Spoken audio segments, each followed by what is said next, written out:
আসসালামু আলাইকুম রহমতুল্লাহি ওয়া বারাকাতুহু। আশা করি সবাই ভালো আছেন। আমি এই কাপড়টার পিকচার শর্ট ভিডিওতে দিয়েছিলাম। সেই কাপড়টা আমি অনলাইনে অর্ডার করেছিলাম। তো আমার কাছে এই যে কাপড় চলে এসেছে। লেহেঙ্গার জন্য এখানে আমি টপ লেহেঙ্গা ওড়নার জন্য একই কাপড় নিয়েছি। এটার 7 গজ কাপড় নিয়েছি আমি, টিস্যু ফেব্রিকের কাপড়টা, আর ভিতরের বড় কাপড়টা নিয়েছি আমি 5 গজ।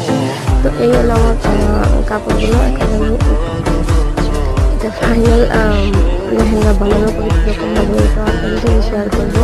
তো এই ধরনের ভিডিও পেতে অবশ্যই আমার চ্যানেলটাকে সাবস্ক্রাইব করে পাশে থাকা বেল আইকনটি ক্লিক করে রাখবেন, এতে করে আমি নতুন কোনো ভিডিওগুলো আপনাদের কাছে আগে পৌঁছে যাবে।